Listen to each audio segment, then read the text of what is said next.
Salut à tous, c'est Goth et je suis un fan Disney. Aujourd'hui on se retrouve pour le 8e épisode de notre série Parlons-en des attractions Disney. Et aujourd'hui nous allons nous intéresser à Indiana Jones et le Temple du Péril. Donc comme d'habitude, comme les 7 autres épisodes, nous allons d'abord commencer par le principe de l'attraction, ensuite la vidéo et ensuite bien évidemment mon avis sur l'attraction. Indiana Jones et le Temple du Péril est une attraction située dans la zone Adventureland de Disneyland Park. Ouverte le 30 juillet 1993, cette attraction est une montagne russe basée sur le thème de l'archéologie avec un looping unique. Voilà, donc maintenant que je vous ai montré un peu le principe de l'attraction, on va pouvoir passer à la vidéo.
Voilà, donc après vous avoir montré un peu la vidéo, donc bien sûr je ne l'ai pas commenté puisqu'il n'y a pas grand chose à faire, hein, vu que c'est juste un coaster.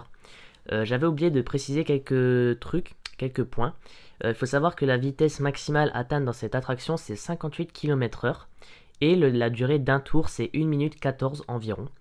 Également au niveau de la hauteur de l'attraction, donc vous savez un peu avec le temple etc, on compte à peu près 18 mètres de hauteur, ce qui est déjà quand même pas mal, pour à peu près 566 mètres de longueur. Voilà, donc c'est des petits détails en plus, mais à noter. Donc maintenant, on va parler de mon avis sur cette attraction, du coup. Alors, on va parler un peu de single rider. Est-ce qu'il y a des premiers access pour cette attraction? Est-ce qu'il y a une taille requise pour y aller? Est-ce que je la fais souvent? Est-ce que c'est une bonne attraction? Combien je lui mettrai en note sur 20? Je vais répondre à toutes ces questions maintenant. Alors, concernant la taille requise pour cette attraction, il y en a une. Et d'ailleurs, c'est celle dont je comprends le moins, parce que, comparé à des attractions comme Space Mountain, il y a quand même des tailles requises, mais un peu plus basses au niveau de la taille. Pour Indiana Jones et le Temple du Péril, la taille requise est de 1m40. Voilà. Donc si vous faites moins d'1m40, vous ne pourrez pas aller à cette attraction. Ce qui est quand même assez bizarre, je trouve. Vu que selon moi les wagons de Indiana Jones sont beaucoup moins profonds au niveau des sièges par rapport à Space Mountain ou encore à d'autres attractions. Donc voilà, au niveau de la taille requise, il faut mesurer 1m40 minimum. Concernant la single rider et les premiers access, il y en a. Il y a des files single rider et des Disney Premier Access. Alors concernant la file Single Rider, elle est arrivée depuis pas beaucoup de temps. Je pense que ça date depuis 2-3 mois maximum. Mais c'est vrai que je trouve que c'est une bonne solution parce que c'est vrai que des fois on avait des wagons, je remarquais ça quand j'allais sur le parc au niveau de la file d'attente. Je remarquais que lorsque j'étais au niveau de la zone d'embarcation, il y avait souvent des sièges qui étaient vides en fait, puisque bah, souvent les gens venaient genre à 3 ou 4, ce qui fait que ça, dans le 3 ou 5, ça faisait des nombres impairs, ce qui fait que bah, du coup les sièges étaient, il y avait des sièges qui étaient libres et qui partaient en fait. Donc c'est plutôt bien d'avoir mis une single rider, comme ça permet à certaines personnes de faire l'attraction en 5 minutes au lieu de bah, 15 ou 20. Et voilà, donc c'est toujours ça de prix. Et concernant les Disney Premier Access, il y en a depuis ben, que ça a été annoncé, je pense, peut-être un peu plus tard. Concernant les prix, ça varie au niveau ben, bien évidemment des semaines, des week-ends, des saisons. Quand c'est en haute saison, c'est plus cher. Quand c'est en basse saison, c'est moins cher. Quand c'est en semaine et basse saison, c'est le moins cher. Quand c'est en week-end et haute saison, c'est le plus cher.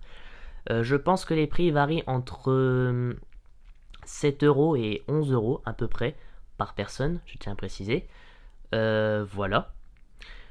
Concernant les rénovations également, les rénovations qu'il y a eu dans cette attraction. Alors d'abord, ce qu'il faut savoir, c'est qu'à la base, Indiana Jones n'était pas censé être une attraction encore présente dans le parc, puisque comme je vous l'ai dit au tout début de la vidéo, elle a ouvert le 30 juillet 1993. Donc un an et demi, un an et quelques mois après l'ouverture officielle du parc. Et en fait, alors, quelle est la cause de la construction de cette attraction et pourquoi elle est encore là? Alors, en fait, cette attraction elle a été construite pour remplacer Space Mountain, qui normalement devait arriver au parc Disneyland, mais qui n'était pas prête en 1993, vu que je vous rappelle qu'elle était déjà ouverte auparavant aux États-Unis. Mais elle n'était pas prête en fait le jour de l'ouverture ou même un an après, ce qui fait qu'ils ont essayé de rentabiliser un peu ce manque de sensations fortes avec Space Mountain en construisant une attraction sur Indiana Jones. Alors c'est un choix, c'était plutôt original, un coaster en plus, on va pas dire non. Donc du coup elle a ouvert le 30 juillet 93, ça a été d'une popularité absolument énorme, tout le monde a kiffé cette attraction, et en fait lorsque Space Mountain a réellement ouvert, donc quelques années après, quelques mois et quelques années après, le parc a décidé finalement de laisser cette attraction parce qu'elle a été vraiment très populaire et beaucoup de visiteurs l'appréciaient. Donc c'est pour ça qu'ils l'ont gardée. Voilà. Et ce qu'il faut savoir au niveau des rénovations. Alors, il y avait un gros souci au niveau du flux pour cette attraction qui était du coup Indiana Jones. Donc Indiana Jones. Parce que comme vous le savez, actuellement il y a 6 places par wagon. Donc vous avez 6 places à l'avant, 6 places à l'arrière. Parce qu'il y a 2 wagons. Donc par wagon, vous avez 6 places. Ce qu'il faut savoir, c'est qu'en 93 jusqu'à l'année 2000, les wagons étaient constitués de 4 places. Voilà, donc il y avait 4 places, 4 places. Ce qui fait qu'il y avait que 8 places pour 2 wagons. Tandis que maintenant, on en a 12. Donc ça change quand même quelque chose. Et en fait, le gros souci, c'est qu'il y avait énormément de temps d'attente et Disneyland Paris n'arrivait pas à gérer ce flux. Ce qui fait qu'il y avait toujours énormément d'attente. Ce qui fait que du coup, ils ont rénové cette attraction en 2000 jusque... Bah attendez, je réfléchis juste. Ils ont fait en 2000, ils l'ont rénové quelques mois pour la réouvrir. Et en fait, ils ont créé du coup les wagons que l'on connaît actuellement à 6 places. Et pour cette réouverture en l'an 2000 du coup, donc c'était quelques mois après, ça a duré juste quelques mois cette rénovation, ils ont testé une nouveauté. Voilà, ils ont fait une nouveauté pour cette attraction. Et en fait, ce qu'il faut savoir, c'est que au tout début, l'attraction elle est à l'avant. Donc vous avez le ride normal, quoi. Les wagons allaient à l'avant, sans problème. Mais ce qu'il faut savoir, c'est que de 2000 à 2004, les wagons faisaient à l'avant et à l'arrière. Voilà. Donc avant, l'attraction s'appelait Indiana Jones et le Temple du Péril à l'envers. Donc c'est pour ça que vous pouvez, d'ailleurs je pense que vous pourrez facilement retrouver des images de cette attraction, donc en arrière et en avant. Et donc avant il y avait ça, donc de 2000 à 2004, sauf que ce principe a été enlevé puisque beaucoup de guests se plaignaient de mal de dos, de mal de crâne, etc. Donc ça faisait très mal. Ce qui fait que du coup ils ont retiré cette nouveauté, voilà, et l'ont remplacé donc en 2004 par des wagons uniquement en avant, ce qui fait qu'on a du coup 6 places et en avant, comme on connaît actuellement. Voilà, donc j'ai voulu juste vous parler un peu de ça au niveau de la rénovation. Il n'y avait rien d'autre. Il n'y a rien d'autre à noter. Mis à part des petites rénovations, voilà, souvent dans l'année, il la ferme 2 3 semaines pour réviser un peu le ride, les wagons, etc. Mais sinon, il n'y a pas eu d'autres grosses rénovations vis-à-vis de cette attraction. Alors, concernant mon avis sur cette attraction, euh, j'aime beaucoup. Honnêtement, j'aime beaucoup. Je trouve que c'est vraiment un bon coaster pour un peu débuter les sensations fortes. Parce que vous allez me dire, ouais, il y a Big Thunder Mountain, etc. Mais je trouve que Big Thunder, il y a un manque de sensations en fait. Il y a de la vitesse, c'est pas ça le souci. C'est au niveau de genre des loopings, etc. Il y a pas vraiment de sensation, je trouve, dans BTM dans ce sens-là. Contrairement à Indiana Jones où là, c'est quand même assez rapide et il y a un looping. Donc il faut le noter quand même. Et je trouve que c'est vraiment une bonne attraction si vous souhaitez commencer à faire des coasters. Donc si vous allez dans des parcs d'attractions et vous souhaitez faire des coasters, je trouve que Indiana Jones c'est quand même un bon départ, c'est quand même pas mal. Il y a de la vitesse, il y a du looping, il y a de la sensation, ce qui est plutôt pas mal. D'ailleurs selon moi, Indiana Jones est quand même plus puissant au niveau sensation que Space Mountain. Mais après ce n'est que mon avis. Voilà. Donc concernant du coup mon avis c'est par rapport à ça. Concernant les temps d'attente, alors, donc j'ai pris une petite feuille à côté de moi parce que sinon j'étais pas très sûr au niveau des temps d'attente. J'ai fait comme d'habitude Covid, pas Covid. Alors actuellement on peut considérer la situation comme pas Covid puisqu'il n'y a plus de passe vaccinal ni de masques qui sont obligatoires à Disney. Donc on va faire en sorte que la situation pas Covid est dans la situation où il n'y a pas de limitation de visiteurs, où il n'y a pas l'obligation du masque ou de la distanciation ou du pass vaccinal. Tandis que la situation Covid, ça serait à l'inverse, donc là, passe vaccinal, masque, distanciation. Donc on va dire qu'on est dans la situation pas Covid actuellement. Alors donc pour ce qui est de cette situation pas Covid, au niveau de la semaine, je dirais que, bon bien sûr sans compter les vacances scolaires, hein, vacances scolaires ça compte comme un week-end. Hein. En semaine, donc quand il y a vraiment les journées de travail, je varie les temps d'attente à peu près entre 5 et 20 minutes. Pour moi, ça me semble une bonne moyenne. J'ai rarement vu au-dessus de 20 minutes pour Indiana Jones au niveau du temps d'attente en semaine. D'ailleurs, c'est très probable lorsque je vais sur le parc en semaine que je la fasse 2 fois d'affilée. Quand il y a 5 ou 10 minutes, des fois ça m'arrive de la faire 2 fois d'affilée. Comme ça, voilà, je l'ai fait et puis je suis tranquille. Mais j'ai rarement vu au-dessus de 20 minutes en semaine. Ensuite, dans la situation, pas Covid, toujours, en week-end ou vacances scolaires bien évidemment. Là, honnêtement, le temps d'attente va augmenter bien évidemment.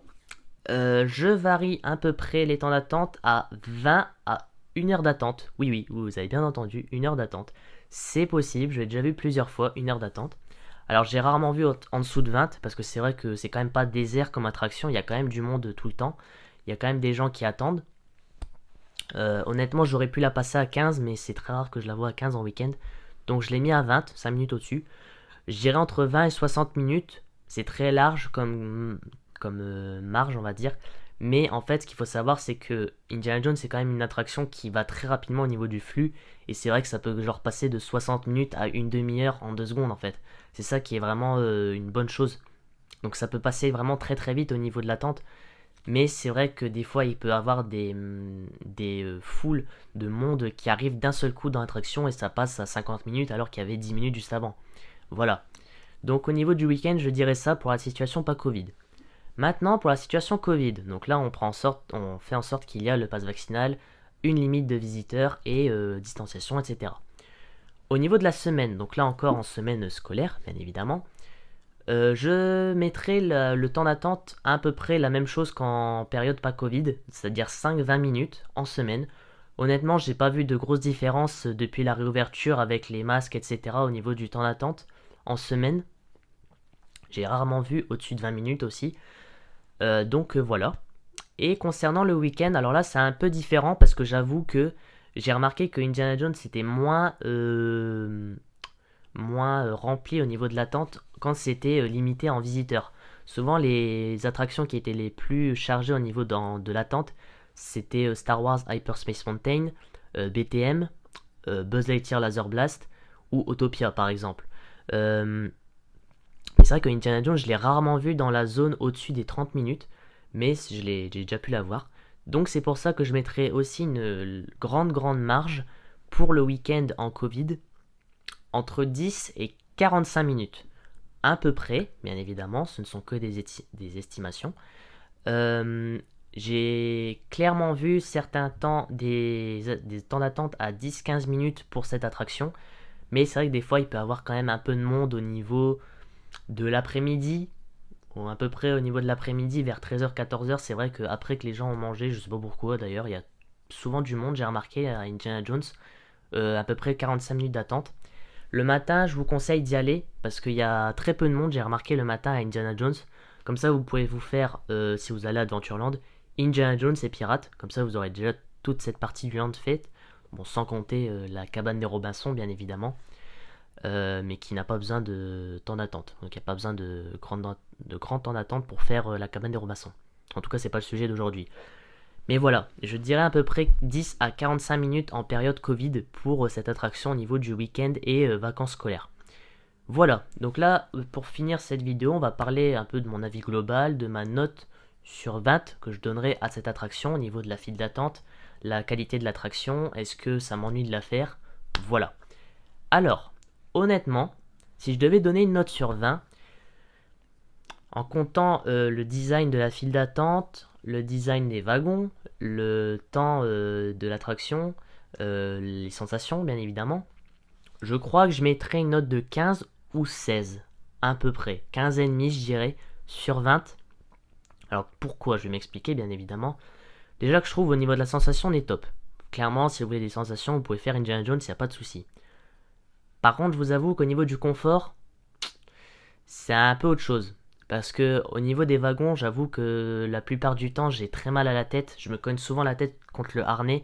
Donc, si jamais vous faites cette attraction après avoir vu cette vidéo, si jamais vous l'avez jamais fait, je vous conseille de vraiment vous mettre bien au fond du siège, au niveau de l'appui-tête, parce que clairement, si vous laissez votre tête comme ça flotter sans vous appuyer contre le siège, elle va voler dans tous les sens. Voilà. Donc, mis à part ça, c'est vrai qu'au niveau de l'attraction, il n'y a pas de gros soucis. Mais ce qui me fait encore enlever des points à cette attraction, c'est le design de la file d'attente que je trouve vraiment limite. En fait, il n'y a pas énormément de choses à voir au niveau de la file d'attente. Mis à part qu'on est bien au niveau du monde sauvage, la nature. On voit un peu des plantes un peu partout, des feuilles, on voit du bambou même à un moment. On a également des petits clins d'œil, pardon, à Indiana Jones avec son véhicule, sa tente, ses vêtements, etc. On a des beaux petits clins d'œil comme ça, mais ça manque de quelque chose. Après, le truc qui est sympa, c'est qu'à la toute fin de la file d'attente, au niveau de l'escalier, donc vous savez, pour ceux qui font l'attraction, il y a un escalier en fait, et on monte en fait sur le temple. Ce qui est quand même une bonne chose. Ça correspond bien à l'ambiance de l'attraction, vu qu'on parle d'un temple du péril.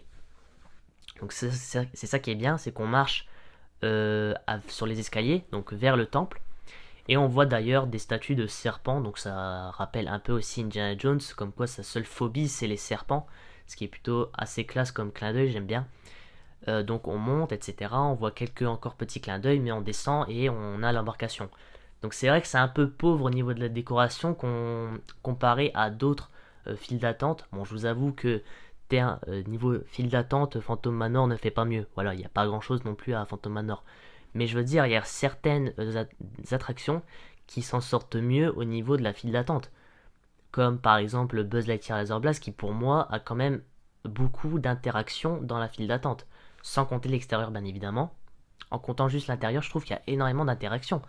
Comparé à Peter Pan ou Blanche-Neige ou Pinocchio où il y a vraiment très très peu d'interactions. On est vraiment juste dans une file d'attente où ça tourne, voilà, c'est droit, il se passe rien en fait.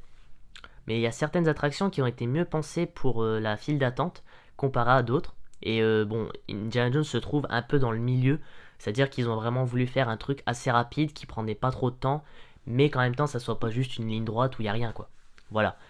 Donc au niveau de la note globale, je dirais 15,5. Et ah oui, également j'ai oublié de préciser, au niveau de l'âge requis bon, pour cette attraction, bien évidemment, je vais pas vous dire que en dessous de 3 ans il faut y aller, hein, bien évidemment.